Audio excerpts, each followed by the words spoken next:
Lapisan bumi ini adalah materi IPA kelas 7 semester genap. Sudah siap belajar? Nah, kita tinggal di bumi. Namun, kita tidak pernah tahu atau tidak pernah sadar bahwa bumi memiliki 3 lapisan utama, yaitu lapisan atmosfer, lapisan hidrosfer, lapisan litosfer. Mari kita cari tahu. Lapisan atmosfer adalah lapisan bumi yang terdiri dari gas yang mengelilingi bumi. Jadi, semua gas yang ada di bumi merupakan lapisan atmosfer. Lapisan hidrosfer berasal dari kata hidro yang artinya air. Lapisan hidrosfer adalah lapisan-lapisan air yang mengelilingi bumi berupa sungai, danau, rawa, air tanah, gletser, laut, dan lain-lain. Sedangkan lapisan litosfer berasal dari kata litos yang artinya batu, sehingga lapisan litosfer adalah seluruh bagian padatan yang ada di bumi. Ini gambaran umumnya, bahwa di bumi ada atmosfer, ada hidrosfer, dan litosfer.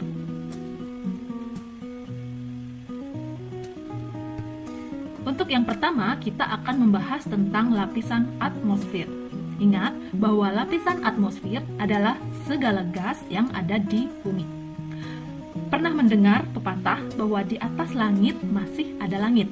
Nah, ungkapan itu benar sekali, bahwa di atas bumi kita masih ada 5 lapisan lagi, yaitu yang pertama adalah lapisan troposfer, lapisan stratosfer, lapisan mesosfer, lapisan termosfer, dan yang paling luar adalah lapisan eksosfer.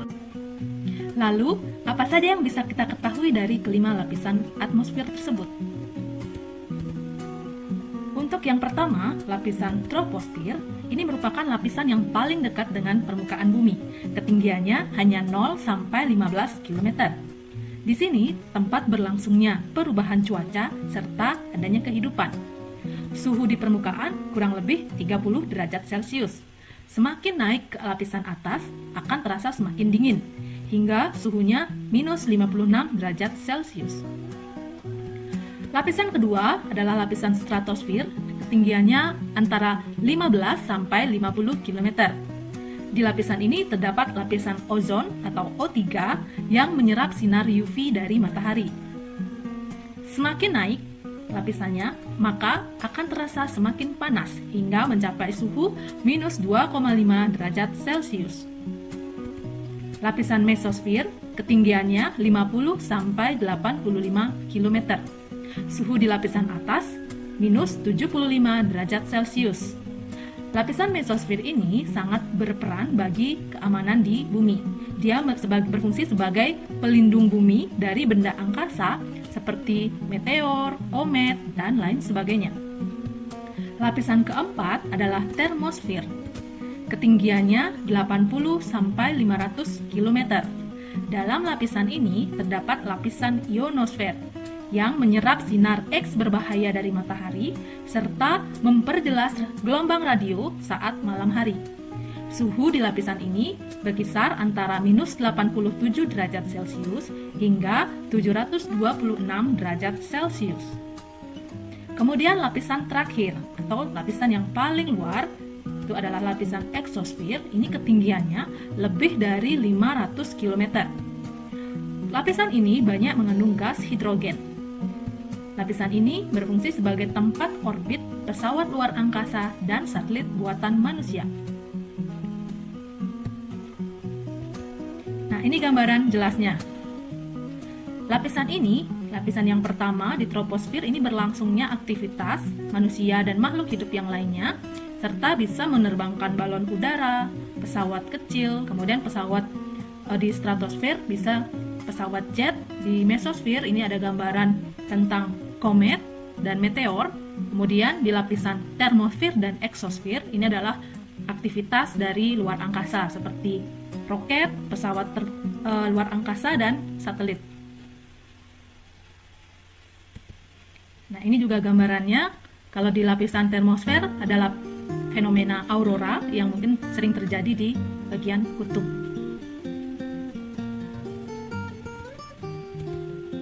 Lalu, tahukah kalian di lapisan mana pesawat terbang yang kalian tumpangi melintas? Pesawat komersil terbang di ketinggian 35.000 sampai 39.000 kaki di atas permukaan tanah, atau kurang lebih 10 hingga 15 km di atas tanah. Itu artinya pesawat terbang di lapisan stratosfer. Ada yang tahu mengapa pesawat terbang di lapisan stratosfer? Alasan pertama, karena di lapisan stratosfer tekanan udaranya lebih stabil, sehingga pesawat dapat lebih stabil dan mencegah turbulensi, serta para penumpang dapat menghirup udara dengan lebih nyaman. Alasan kedua, karena terdapat lebih sedikit badai dan petir. Ini mengakibatkan pesawat akan berjalan lebih mudah.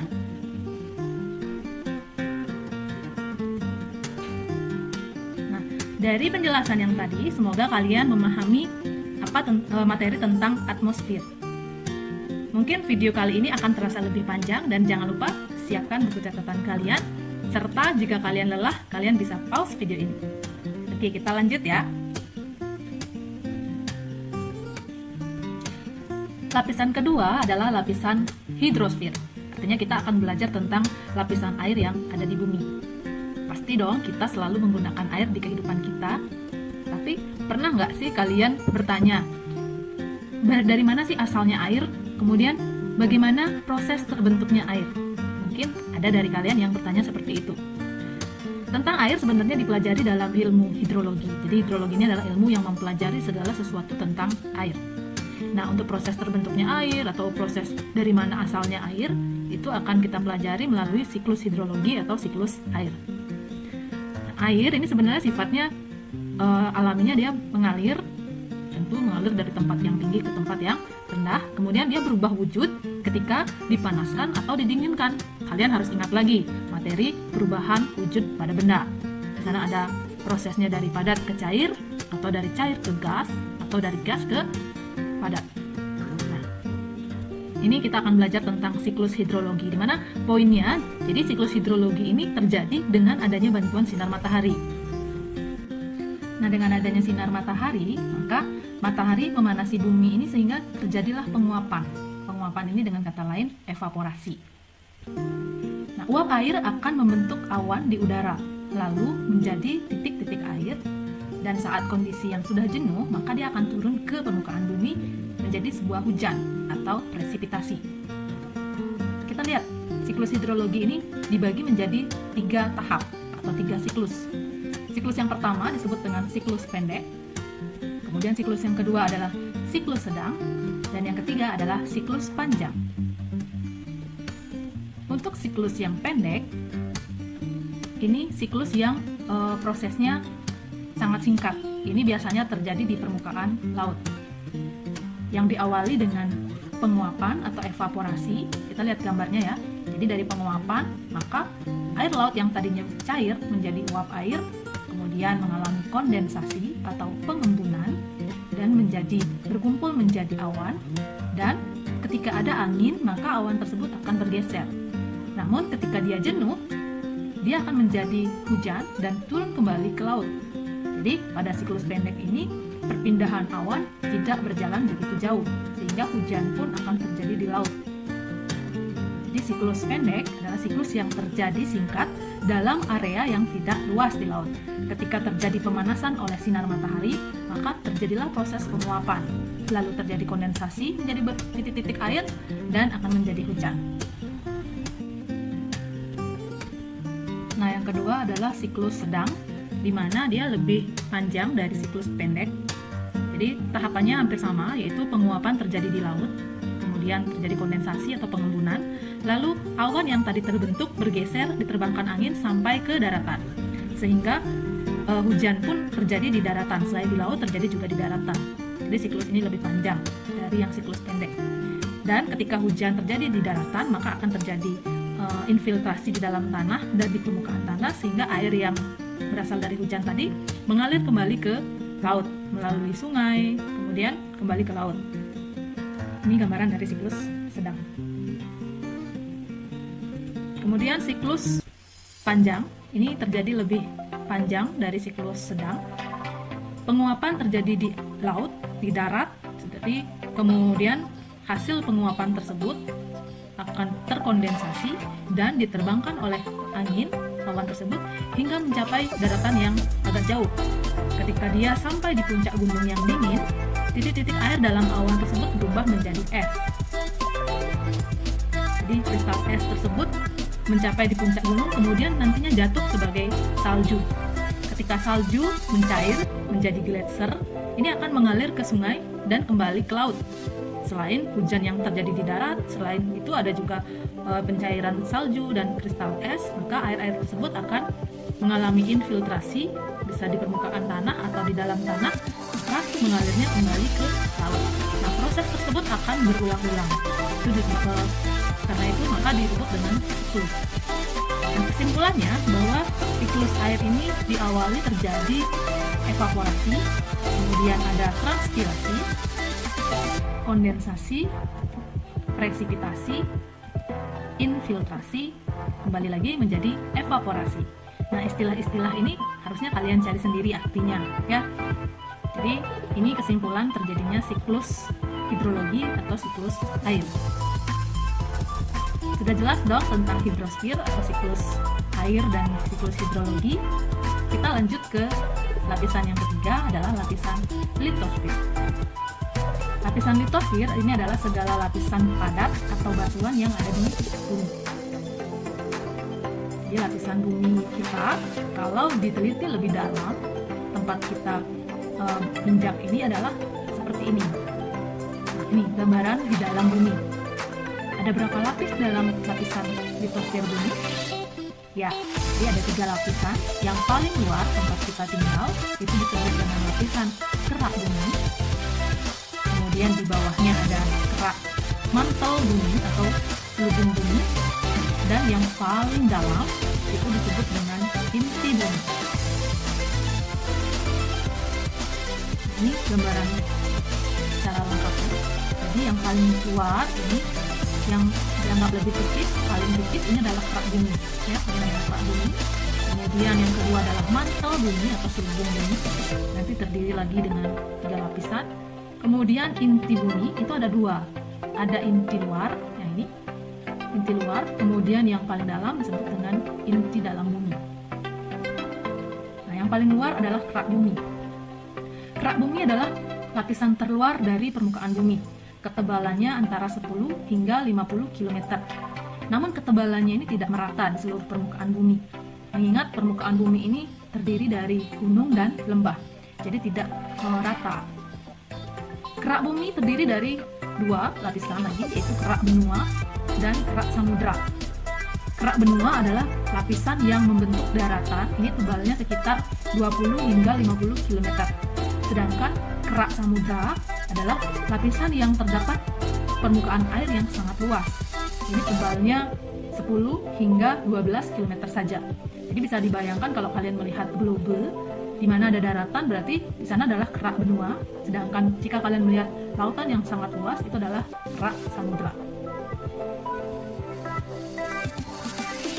Nah, kerak bumi tersusun dari oksigen, silikon, aluminium, besi, kalsium, natrium, kalium, serta magnesium. Untuk batuannya, batuan kerak bumi itu tersusun dari batuan beku, batuan sedimen, dan batuan malihan atau metamor. Kemudian lapisan yang berada di dalam lapisan kerak bumi adalah lapisan mantel atau selubung bumi. Lapisan di dalam kerak bumi adalah lapisan mantel atau selubung bumi. Lapisan mantel ini dibagi menjadi 3, yaitu lapisan litosfer. Lapisan litosfer ini bersifat batuan padat. Ini tersusun dari 2 komponen, yaitu ada sial dan sima. Sial itu adalah silika aluminium dan sima adalah silika magnesium. Jadi ini berupa batuan yang sangat padat, yaitu lapisan litosfer. Kemudian ada lapisan di dalam litosfer adalah lapisan astenosfer. Nah, lapisan di bawah ini adalah lapisan yang berwujud agak kental, jadi tidak terlalu padat dibandingkan litosfer, sehingga sering disebut dengan lempeng tektonik bergeser. Kadang-kadang inilah yang menyebabkan mengapa permukaan bumi terkadang terasa bergetar. Di sini karena ada lapisan astenosfer yang selalu bergeser. Kemudian lapisan yang terakhir adalah lapisan mesosfer. Dia berwujud padat serta berbatasan langsung dengan lapisan inti bumi. Kemudian lapisan yang di dalam yang terakhir adalah lapisan inti bumi atau core. Inti bumi merupakan lapisan paling dalam. Sebagian besar inti bumi tersusun dari besi dan nikel. Inti bumi dibagi menjadi dua, yaitu inti bumi luar atau outer core. Ini inti luar berwujud cair. Jadi yang inti luarnya itu berwujud cair, ketebalannya 2160 km dengan suhu yang mencapai 2200 derajat Celcius. Sedangkan lapisan yang kedua adalah lapisan inti dalam atau inner core. Inti dalam ini berwujud padat, tersusun dari besi atau campuran besi dan nikel. Ketebalannya mencapai 1320 km dengan suhu mencapai 4500 derajat Celcius. Wah, panas ya, hingga mencapai ribuan derajat Celcius. Nah, bisa kalian bayangkan, setiap saat bumi kita itu bergerak dan bergeser. Ini karena ada lapisan di bawah bumi itu yang tidak padat seutuhnya. Ada 3 teori yang menyebutkan tentang pergeseran lempeng yang dikemukakan oleh para ahli. Yang pertama adalah teori pergerakan benua atau continental drift. Yang kedua adalah teori pergerakan dasar laut. Dan yang ketiga adalah teori tektonik lempeng. Kita lihat contoh dari gambaran continental drift atau pergeseran benua. Jika kalian tahu, 300 juta tahun yang lalu, benua-benua yang ada sekarang itu tidak seperti sekarang. Jadi dia berjarak sangat dekat, bahkan cenderung menyatu antara satu benua dengan benua yang lain. Kemudian dengan seiring waktu bergeser dan bergeser terus terjadi perpindahan lempeng, maka benua-benua tersebut 100 juta tahun yang lalu tampak seperti ini. Sedangkan 60 juta tahun yang lalu benua sudah seperti sekarang. Jadi pergeseran benuanya semakin menjauh antara satu benua dengan benua yang lain. Nah, kita lihat benua yang ada sekarang itu sudah seperti ini. Kalau kita perhatikan antara lekukan di sini, benua Amerika dengan benua Afrika, jika kita pasangkan, dia menyatu seperti kita memasang puzzle. Itu membuktikan bahwa teori tersebut benar. Setiap saat terjadi pergerakan benua atau perpindahan lempeng benua. Kita lihat di sini ada benua Amerika, ada Amerika Utara dan Amerika Selatan. Kemudian ada benua Eropa, benua Afrika, benua Asia, dan benua Australia. Nah, teori tektonik lempeng ini terjadi ketika gerakan tektonik lempeng ini dapat menyebabkan dua lempeng benua bergerak saling mendekat atau saling menjauh. Nah, ini yang menyebabkan adanya tumpukan, tindihan, atau malah saling menjauh. Hal ini bisa mengakibatkan terjadinya gunung berapi karena lapisan lava di bawah bumi kita ini akan mendapat celah sehingga dia akan membentuk lapisan gunung berapi. Kemudian gerakan-gerakan tektonik lempeng juga bisa memicu gempa bumi dan tsunami. Jadi gempa bumi ini diakibatkan oleh adanya pergerakan lempeng yang ada di bawah lapisan bumi, kemudian memicu terjadinya tsunami ketika pergerakan lempeng itu terjadi di dasar laut.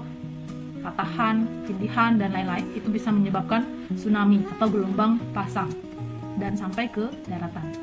Selain itu, yang tadi Ibu sudah jelaskan, bisa juga memicu adanya gunung meletus atau gunung berapi.